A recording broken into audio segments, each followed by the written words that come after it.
Hello student, exam space YouTube channel में आप सभी का हार्दिक स्वागत है। आज हम लोग इस लाइव क्लास के माध्यम से एनसीईआरटी 1.3 का सॉल्यूशन करेंगे। यानी कि पिछले क्लास में हम लोग एनसीईआरटी 11th क्लास का एनसीईआरटी 1.1 और 1.2 का हम लोग सॉल्यूशन किए थे। आज की क्लास में एनसीईआरटी 1.3 का सॉल्यूशन चलेगा। आप इसको बढ़िया से समझने का प्रयास करेंगे। चलिए स्टार्ट करते हैं। यहाँ पर बोला गया है कि रिक्त स्थानों में प्रतीक चिन्ह सबसेट और नॉट सबसेट को भरकर सही कथन बनाइए। यानी कि एक जगह सबसेट है, एक जगह नॉट सबसेट है। जानते हैं सबसेट किसको कहते हैं? कोई अगर सेट है, इसी का एक या दो या सभी मेंबर आकर एक नया सेट बनाता है, वही कहलाता है सबसेट। कोई भी सेट हो, इसका एक मेंबर, दो मेंबर या सभी मेंबर आकर नया सेट बनाएंगे, वही कहलाता है सबसेट। यहाँ बोला है क्या ये जो सेट बना है इसका सबसेट है? इसका सबसेट है तो देखिए, तो दो जो है इसी से बना हुआ है, तीन इसी में से आया हुआ है और चार इसी में से आया हुआ है। ये जो सेट है इससे बना हुआ है, तो यहाँ पर आप सबसेट अप्लाई कर सकते हैं। ये सबसेट है। ए बी सी इससे बना हुआ है, तो ए देखिए इसमें है और इसमें ए नहीं है, यानी कि यहाँ पर आप नॉट सबसेट अप्लाई कर सकते हैं। ये कह रहा है आपके विद्यालय की कक्षा 11 का एक विद्यार्थी है, और इधर कह रहा है आपके विद्यालय का एक विद्यार्थी है। यानी इस साइड 11 वाले विद्यार्थी हैं, इस साइड पूरा के पूरा विद्यालय के ही विद्यार्थी हैं। तो इसी विद्यालय से आकर के यहाँ 11 के विद्यार्थी अपना समुच्चय बनाए हैं। इस विद्यालय से ही आकर के 11 के विद्यार्थी यहाँ पर अपना समुच्चय बनाए हैं। तो ये जो 11 क्लास वाले समुच्चय बनाए हैं वो सबसेट है किसका? इस विद्यालय का। तो यहाँ भी आप यहाँ पर सबसेट अप्लाई कर सकते हैं। ये कह रहा है किसी समतल में ईसित एक वृत्त है। ये कह रहा है एक समान समतल में ईसित एक वृत्त है जिसकी त्रिज्या एक इकाई है। यानी इस साइड कैसा भी वृत्त है, इस साइड एक इकाई वाला जिसका रेडियस एक इकाई है, वो वृत्त है। इधर दो इकाई वाला तो इधर मैच नहीं करेगा। इधर कैसा भी वृत्त है, एक इकाई, दो इकाई, तीन इकाई, चार इकाई, कोई भी है इधर वृत्त। इधर सिर्फ और सिर्फ एक इकाई वाला है। यानी जायज सी बात है कि इसके द्वारा इसका निर्माण नहीं हो सकता है, क्योंकि इधर सिर्फ एक वाला है, इधर एक, दो, तीन सब वाला है। ठीक है, यानी ये वाला जो होगा नॉट सबसेट होगा। क्या होगा? Not subset. किसी समतल में स्थित एक त्रिभुज है और किसी समतल में स्थित एक आयत है। कहाँ से हो पाएगा? इधर किसी तरह का त्रिभुज है, इधर आयत है। तो क्या आयत से कोई भी त्रिभुज बनाया जा सकता है? क्या आयत से सभी त्रिभुज का निर्माण हो सकता है? नहीं हो सकता है। इसके भी क्या है? नॉट सबसेट है। किसी समतल में स्थित एक समबाहु त्रिभुज, और यहाँ दिया है किसी समतल में स्थित एक त्रिभुज है। यानी इधर समबाहु त्रिभुज है और इधर कैसा भी त्रिभुज है, मतलब टोटल त्रिभुज है। तो टोटल त्रिभुज से आप समबाहु त्रिभुज का ग्रुप बना सकते हैं। तो ये क्या है? एक प्रकार का सबसेट है। आई होप कि आपको इतनी सी बात समझ में आ रहा होगा। ये कह रहा है एक सम प्राकृत संख्या है और ये कह रहा है एक पूर्णांक है। तो पूर्णांक संख्या के ग्रुप से सम संख्या का ग्रुप हम बना सकते हैं, जिसके चलते सम संख्या जो है पूर्णांक संख्या का क्या है? सबसेट है, हम कह सकते हैं। यहाँ कह रहा है कि जांचिए कि निम्नलिखित कथन सत्य अथवा असत्य है, सही है कि गलत है। ये ए बी जो यहाँ पर है, देखिए ए बी यहाँ पर भी है, देखिए ए यहाँ मैच कर गया और यहाँ से देखिए बी मैच कर गया। यानी इसके द्वारा इसका निर्माण हुआ है, तो यहाँ सबसेट अप्लाई होना चाहिए था। यानी ये दिया गया कथन क्या है? असत्य है। यहाँ नॉट सबसेट का अप्लाई करके गलत किया है। ए ई अंग्रेजी वर्णमाला का स्वर है, तो अंग्रेजी वर्णमाला के स्वर से हम ए ई का ग्रुप बना सकते हैं, क्योंकि ए ई क्या होता है? एक प्रकार का स्वर होता है। तो यहाँ पर हम लोग कह सकते हैं कि ये जो कथन है सही है। ये कह रहा है कि 1 2, ये कह रहा है कि 1 2 3, यहाँ कह रहा है 1 3 5। तो 1 2 3 1 3 5 से बना है? नहीं। इसमें कहाँ पर है, इसमें इसमें इसमें से हम 2 कहाँ से लाएंगे, इसमें 2 है, ये नहीं है, ये उसका निर्माण नहीं कर सकता है। तो यहाँ सबसेट का अप्लाई करके गलत किया गया है, इस कथन को गलत कर देंगे, क्योंकि 1 2 3 इसके बस के बात नहीं है निर्माण करना। अब चलिए, ये कह रहा है 1 जो है इसका सबसेट है, सॉरी ए जो है इसका सबसेट है। हाँ, ए इसका सबसेट हो सकता है, क्योंकि ए ग्रुप से बाहर निकल कर, ए जो है इसमें से बाहर निकल कर एक नया घर बना सकता है, एक नया सेट का निर्माण कर सकता है। तो इसी सेट से इसका निर्माण हुआ है, इसलिए ये सबसेट है, सही है। ए जो है इसका एलिमेंट है, नहीं भैया एलिमेंट थोड़े है, ए तो आकर एक सेट बन गया है। तो जब किसी सेट का कोई मेंबर आकर सेट बनाता है तो वह सबसेट का रूप होता है, वह एलिमेंट का रूप नहीं होता है, इसलिए भी क्या है, गलत है। आई होप कि आपको इतनी सी बात समझ में आ रहा होगा। ठीक है, यहाँ पर आ रहा है x सगेट x 6 से कम एक सम प्राकृत संख्या है। जो 6 से कम एक प्राकृत संख्या है, तो 6 से कम प्राकृत संख्या क्या होता है, 2 होगा और 4 होगा, यही ना होगा। 6 से कम प्राकृत संख्या क्या होगा, 2 होगा और 4 होगा। और यहाँ पर सबसेट लगाया गया है, और यहाँ बोला गया है कि x सगेट x एक प्राकृत संख्या है जो 36 को विभाजित करती है। 36 को विभाजित करने वाली संख्या कौन कौन है, 1 है, 2 है, 3 है, 4 है, 6 है, 9 है, 12 है, 18 है। ये सारा संख्या जो है 36 को कटा सकता है। इन संख्या से ये तो निर्माण हो सकता है। 2 4 देखिए तो 2 इसी में से, यहाँ से बन जाएगा 2 और यहाँ से बन जाएगा 4, 2 4 इसी में से तो आया है। यानी इस सेट का निर्माण इस सेट से संभव है। यानी ये जो नया सेट बना है वो क्या है, पुराने सेट का सबसेट है।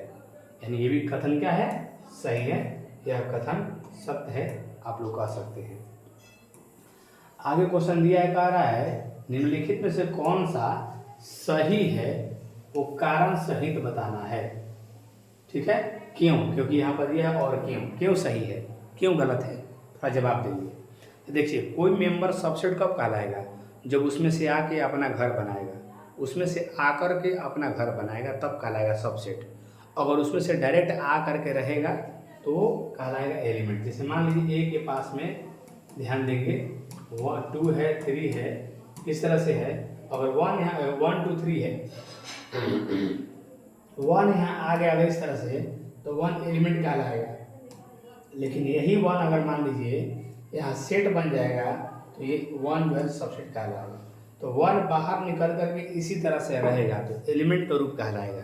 अगर 1 बाहर निकल के एक सेट बना लेगा तो सबसेट का रूप कहलाएगा, ध्यान रखिएगा। चलिए अब बताइए आप लोग इसमें इस सबसेट का रूप कौन कौन सा है, कौन कौन सा सही, कौन कौन सा गलत है। ये देखिए जो 3 4 है, ये जो 3 4 है देखिए इसी तरह से इसमें लगा हुआ है। तो 3 4 तो देखिए डायरेक्टली आकर बाहर का है, ये अपना घर बनाया कहाँ, ये तो पहले से इसका घर बना हुआ था इसके अंदर। तो अपना घर कहाँ बनाया, और जब अपना घर नहीं बनाया तो सबसेट नहीं लगता है। बाहर निकल कर जब अपना घर बनाएगा तब ना सबसेट लगता है, यहाँ पे एलिमेंट लगना चाहिए। इसलिए कहेंगे यह गलत है, यह असत्य है, क्योंकि 3,4 जो जिस स्थिति में अभी लिखा हुआ है, क्योंकि लिखेंगे हम लोग ऐसे, क्योंकि 3,4 ऐसे लिखेंगे हम लोग, क्योंकि 3,4 ए का सबसेट नहीं है, ए का सदस्य है। ठीक है, अब यहाँ पर आएंगे हम लोग। हाँ देखिए 3 4 जैसा था वैसा ही है, यहाँ देखिए सही दिया हुआ है, जैसा है वैसा ही है, क्योंकि अपना घर नहीं बनाया है। तो 3 4 ए का क्या है, एलिमेंट है। तो लिखेंगे यह कथन सत्य है, क्योंकि 3 4 ए का सदस्य है। ठीक है, यहाँ देखिए 3 4 जैसे था वैसे था, और वैसे था जैसे था वैसे था, आकर के देखिए एक बाहर से भी घर बनाया है, बाहर से भी घर बनाया है। यानी कि जब बाहर निकल के अपना घर बना लेता है तो सबसेट कहलाता है। यानी ये पूरी तरह से सत्य है। हम लिखेंगे ये जो 3 4 है डबल ब्रैकेट में, ये जो 3 4 है डबल ब्रैकेट में, ये ए का सबसेट है, ए का सदस्य नहीं है। इस तरह से यह कथन सत्य है। 1 तो 1 देखिए डायरेक्टली आके यहाँ पर लगा हुआ है, तो 1 डायरेक्ट लगा है तो एलिमेंट है। लिखेंगे यह सत्य है, क्योंकि 1 जो है ए का सदस्य है, ए का एलिमेंट है। 1 देखिए आगे घर नहीं बनाया तो सबसेट कैसे हो सकता है, यह गलत है, यह असत्य है, क्योंकि 1 ए का सबसेट नहीं है। यहाँ देखिए 1 2 5, हाँ 1 2 5 मिल करके 1 2 5 मिल करके यहाँ पे देखिए आकर के घर बना लिया, तो सबसेट का रूप हो गया। तो 1 2 5 ए का सबसेट है, क्योंकि 1 2 5 आकर के आपस में क्या घर बनाया हुआ है। तो लिखेंगे यह कथन सत्य है, क्योंकि 1 2 5 ए का सबसेट है, ए का उप समुच्चय है। ठीक है, यहाँ देखिए 1 2 5 आके घर बना लिया, तो सदस्य कहाँ से कहलाएगा, यानी ये कथन क्या है, गलत है, ये गलत है। लिखेंगे यह कथन गलत है, यह कथन असत्य है, क्योंकि 1 2 5 जो ब्रैकेट में है, जो करली ब्रैकेट में है, वो ए का सदस्य नहीं है, उप समुच्चय है। 1 2 3, तो 1 तो ले आ देंगे, 2 ले आ देंगे, 3 कहाँ से लाएंगे, 3 4 तो एक ही में जमका है, 3 4 तो एक ही में जमक गया है, हम 3 को बाहर कैसे निकालेंगे, यानी वैसा नहीं कर सकते हैं। तो 1 2 और 3 जो है ए का सबसेट नहीं है, यह असत्य है, डालना होगा। 5 किसी का, देखिए 5 इसका एलिमेंट थोड़े अभी है, अंदर एलिमेंट तो अंदर में रहता है, तो 5 एलिमेंट थोड़े है, तो लिखेंगे 5 ए का एलिमेंट नहीं है, क्योंकि 5 ए का उप समुच्चय कहलाता है। किसी समुच्चय का जो 5 होता है, जो रिक्त समुच्चय होता है, किसी भी समुच्चय का उप समुच्चय होता है। कोई भी समुच्चय का क्या होता है, उप समुच्चय होता है, क्योंकि हो सकता है कोई मेंबर आ करके और यहाँ घर बनाया होगा और घर खाली करके चला गया होगा, तो खाली घर भी किसी का सबसेट कहलाता है।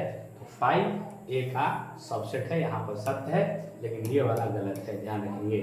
ये भी आपका गलत है, ये भी आपका गलत है, और ये आपका सही टिक किए हैं, ये भी आपका सही है, ये आपका गलत है, और ये आपका सही है। इस तरह से ध्यान रखेंगे। ये क्या था, 1 2 3, ये भी गलत था।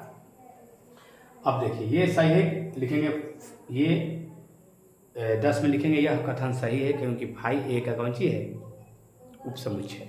ठीक है, अब यहाँ देखिए 5 को घेरने की क्या जरूरत है, 5 ऑलरेडी एक समुच्चय है, आज समुच्चय को आप ओपनली आप इसको क्या कर देंगे, घेर देंगे, तो ऐसी स्थिति में क्या हो जाएगा,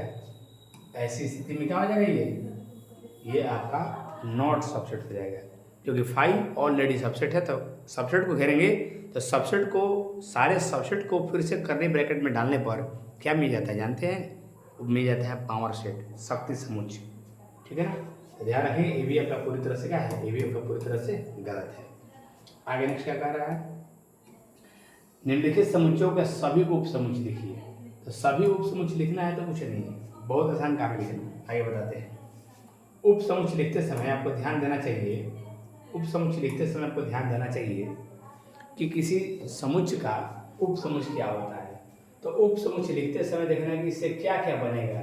तो इसका उप समुच्चय लिखिएगा, एक आपका 5 बनेगा खाली वाला, और एक आपका ए से बनेगा, एक आपका ए से बन जाएगा, यही इसका उप समुच्चय हो जाएगा। इसका उप समुच्चय लिखिएगा तो क्या क्या लिख पाइएगा बताइएगा। इसका उप समुच्चय लिखिएगा तो 5 लिखिएगा, एक आपका ए से बनेगा, एक सेट से कितना नया नया सेट बन सकता है वही उप समुच्चय कहलाएगा। एक बी से बनेगा और एक आपका ए बी से बनेगा, एक सेट से कितने नए नए सेट बनाए जा सकते हैं वही होते हैं क्या, उप समुच्चय, यानी कि सबसेट होते हैं। तो ये समुच्चय ना, इससे एक 5 बना लिए, इससे एक ए से बन गया, इससे एक बी से बन गया, और इससे एक क्या, ए बी से बन गया। एक समुच्चय से कितने नए नए समुच्चय बनाए जा सकते हैं वही सबका कहलाते हैं, उप समुच्चय कहलाते हैं, सबसेट कहलाते हैं। अगर हम इसकी बात करें ठीक ना, तो अगर इसकी बात करें हम, देखिए इसका लिख रहे हैं 1 2 3 वाला का लिख रहे हैं यहाँ पर। कैसे, पहले एक 5 लिखेंगे, फिर एक हम यहाँ 1 से बना लेंगे, फिर हम यहाँ पर 2 से एक बना लेंगे, 2 से बन जाएगा, एक 3 से बन जाएगा, फिर हम डबल डबल ले आएंगे, 1 2 से बन जाएगा, फिर हम यहाँ पर 1 3 से बना लेंगे डबल डबल, फिर हम यहाँ पर 2 3 से बना लेंगे, फिर हम यहाँ पर चाहेंगे तो 1 2 3 से बना लेंगे। ठीक है, ट्रिपल। यानी कि किसी समुच्चय का उप समुच्चय कितना होता है पता है, कोई समुच्चय का उप समुच्चय होता है 2 के पावर n, 2 के पावर n। n कितना है, सदस्यों की संख्या है, n जो है नंबर ऑफ एलिमेंट है। तो नंबर ऑफ एलिमेंट कितना है, 2 के पावर 3 क्या हो जाएगा, 2 2 जा 4, 4 2 जा 8। यानी देखिए 1 2 3 4 5 6 7 8, किसी समुच्चय का उप समुच्चयों की संख्या 2 पावर n होता है। ध्यान रखेंगे, n क्या है, number of element in set. 5 का कितने उप समुच्चय होंगे, तो 5 का भैया क्या होंगे, 5 का फाई ही उप समुच्चय होगा, क्योंकि किसी समुच्चय का पहले फाई होता है तो फाई का फाई ही उप समुच्चय होगा। ठीक है ना। अब देखिए कभी भी कहता है किसी समुच्चय का अरिक्त उप समुच्चय क्या है, अरिक्त, तो अरिक्त का मतलब फाई को छोड़ करके बाकी साते को होगा, 1 2 3 4 5 6 7। अरिक्त कहेगा तो अरिक्त का मतलब रिक्त वाला छोड़ करके, तो अरिक्त उप समुच्चय लिखना होता है तो फाई को छोड़ के लिखना होता है। कहीं कहीं कहता है कि वास्तविक उप समुच्चय लिखिए या उचित उप समुच्चय लिखिए, तो वास्तविक का मतलब सेम टू सेम इसको छोड़ करके, इसको छोड़ देंगे, बाकी 7 को हम लोग नोट कर देंगे। कहीं कहीं बोलता है कि अरिक्त वास्तविक लिखिए, अरिक्त वास्तविक उप समुच्चय, तो अरिक्त में फाई भी छोड़ देंगे और इसको भी छोड़ देंगे, बाकी 6 लिख देंगे। तो उप समुच्चयों की संख्या पूछेगा तो आपको 2 के पावर n लगा देना है। अगर अरिक्त उप समुच्चयों की संख्या पूछेगा तो 2 के पावर n-1 लगा देना है। अगर वास्तविक उप समुच्चयों की संख्या पूछेगा तो 2 के पावर n-1 लगा देना है। अगर वास्तविक के उप समुच्चय के साथ अरिक्त भी दे देगा, जैसे अरिक्त वास्तविक उप समुच्चय कहेगा, तो आप यहाँ पर 2 के पावर 2 में से 2 के पावर n में से 2 घटा देंगे। अरिक्त में 1 कम करते हैं, वास्तविक में भी 1 कम करते हैं, अरिक्त वास्तविक में 2 कम करते हैं, ध्यान रखिएगा। ठीक ना, ये सब उप समुच्चय के लिए आपको थोड़ा सा ध्यान में रखेंगे। आगे चलते हैं। अंतराल रूप में लिखना है, तो भैया अंतराल रूप तो कुछ नहीं होता है, अंतराल रूप तो काफ़ी आसान है। ये -4 है और यहाँ पर 6 है, तो 6 के पास देखिए डबल साइन लगा है, बराबर भी लगा है ना, तो जहाँ बराबर लगा रहता है वहाँ बड़ा कोष्ठक गिरते हैं और जहाँ बराबर नहीं लगा रहता है वहाँ छोटा कोष्ठक गिरते हैं। ये हो गया अंतराल रूप। इसका अंतराल रूप देखिए, इसका देखिए ना पहले, इसका अंतराल रूप क्या है, इसका अंतराल रूप कुछ नहीं है, ये -12 दिया हुआ है तो -12 लिखेंगे, ये -10 है, यहाँ देखिए बराबर नहीं है तो छोटा कोष्ठ, यहाँ पे देखिए बराबर नहीं है तो छोटा कोष्ठ, ये हो गया अंतराल रूप। यहाँ पर क्या है 0 7 है, तो आप देखिए 0 और 7 यहाँ पर लिखेंगे, 0 के पास बराबर लगा है तो बड़ा कोष्ठ, और 0 के पास बराबर 7 के पास बराबर नहीं लगा है तो छोटा कोष्ठ। जहाँ बराबर लगा है वहाँ बड़ा कोष्ठ करते हैं, जहाँ बराबर नहीं लगा है वहाँ छोटा कोष्ठ लगाते हैं। यहाँ बोले तो यहाँ पर 3 4 में क्या है, तो 3 और यहाँ पर 4 लिखेंगे, तो देखिए 3 के पास बराबर है तो बड़ा कोष्ठ, यहाँ भी बराबर है तो बड़ा कोष्ठ। ठीक है, कुछ नहीं करना है, काफ़ी आसान काम है करना, ठीक ना, ध्यान रखिएगा। बराबर है तो बड़ा कोष्ठ लगाना है। कभी कभी छोटा कोष्ठ को ध्यान देंगे, छोटा जो कोष्ठ होता है कभी कभी इसको ऐसे भी लिखा मिला रहता है, उल्टा बड़ा कोष्ठ। छोटा कोष्ठ के बदले में उल्टा बड़ा कोष्ठ का भी यूज हम लोग कर सकते हैं, ध्यान रखिएगा। जैसे मान लीजिए कहीं पर आप लिखे हैं छोटा कोष्ठ में मान लीजिए 2 4 लिखे हैं, तो इसको आप ऐसे भी लिख सकते हैं 2 और 4, बड़ा कोष्ठ को उल्टा करके लिख सकते हैं आप लोग, ठीक ना। चलिए ध्यान रखिएगा आप लोग, इसे सारा बात, ठीक ना, इम्पोर्टेंट है। कह रहा है कि निर्माण रूप में लिखिए, किस रूप में लिखना है, निर्माण रूप। तो निर्माण रूप में कुछ नहीं करना है, ऐसे दिया हुआ है, इसका निर्माण रूप लिखना है, तो आप देखिए x sided x belongs to real number. कौन नंबर, रियल नंबर। यहाँ दिया है -3, तो -3 छोटा कोष्ठ लगाया है तो सिंगल लगाइए छोटा, और यहाँ पर देखिए x डालिए, x का वैल्यू बताना है, और यहाँ भी देखिए छोटा कोष्ठ है तो सिंगल डालिए, और यहाँ पर का 0। देखिए ये हो गया अंतराल, ये हो गया निर्माण रूप, समुच्चय निर्माण रूप हो गया। छोटा कोष्ठ रहेगा तो एक सिंगल आपको चिन्ह लगाना है, जो छोटा का चिन्ह होता है छोटा का चिन्ह लगा देना है। बड़ा कोष्ठक रहेगा तो बराबर भी डाल देना है। जैसे इसका लिखना है तो यही सेम लिखेंगे, यहाँ पर हम 3 के जगह पर कर देंगे 6, और यहाँ 0 की जगह पर कर देंगे 12, ठीक है। और यहाँ देखिए दोनों में बड़ा कोष्ठक है, तो यहाँ देखिए इस तरह से बराबर लगा देंगे। इसका अगर लिखना होगा तो, अगर इसका लिखना होगा तो यहाँ पर 6 के पास देखिए बड़ा कोष्ठ नहीं रखेंगे, बस हो गया। 6 के पास बड़ा कोष्ठ नहीं है तो बराबर नहीं लगाना है। अगर इसका लिखना है तो क्या कीजिएगा, अगर इसका लिखना होगा तो -23, और यहाँ पर बड़ा कोष्ठक है तो बराबर लगा दीजिए। 5 छोटा कोष्ठक है, तो छोटा कोष्ठक है तो क्या लगाएंगे, छोटा कोष्ठक है तो क्या लगाएंगे, सिंगल चिन्ह यहाँ पर यूज करेंगे आप लोग, बस हो गया। अंतराल रूप का निर्माण रूप लिखना है, कुछ भी नहीं है, बहुत आसान चीज़ है। थोड़ा ध्यान दीजिएगा और बातें ध्यान पर रखिएगा, ठीक ना। 7वां क्वेश्चन कह रहा है कि निम्नलिखित में से प्रत्येक के लिए आप कौन सा सार्वत्रिक समुच्चय प्रस्तावित करेंगे। तो सार्वत्रिक समुच्चय का मतलब होता है क्या, वैसा भंडार जहाँ से काट करके कोई नया सेट बनाया गया है, वैसा भंडार जहाँ से काट करके बहुत सारा सेट बनाए जा सकते हैं। तो बताइए भंडार का नाम बताना है, भंडार का मतलब का वही होता है सार्वत्रिक समुच्चय, यूनिवर्सल सेट। तो ये बताइए समकोण त्रिभुजों का समुच्चय जो है, जो समकोण त्रिभुजों का जो समुच्चय है वो किस भंडार से आया है? तो जहाँ सभी त्रिभुजों का समुच्चय होगा, जहाँ सभी त्रिभुजों का समुच्चय होगा वहाँ से आया है समकोण त्रिभुज। सभी त्रिभुजों के समुच्चय से हम समकोण त्रिभुज ले आएंगे। तो भंडार का नाम क्या हुआ? सभी त्रिभुजों का समुच्चय। जहाँ सभी त्रिभुजों का समुच्चय होगा वहाँ से समकोण त्रिभुज हम ले करके नया बना लेंगे। तो इसके लिए सार्वत्रिक समुच्चय हम लिखेंगे सभी त्रिभुजों का समुच्चय है। और ये समद्विबाहु त्रिभुज है, तो समद्विबाहु त्रिभुज हम कहाँ से ले आए हैं? जहाँ सभी त्रिभुजों का समुच्चय होगा वहाँ से समद्विबाहु त्रिभुज हम ले आएंगे। तो इसके लिए सार्वत्रिक समुच्चय क्या होगा? सभी त्रिभुजों का समुच्चय होगा, और इसके लिए भी सभी त्रिभुजों का समुच्चय होगा।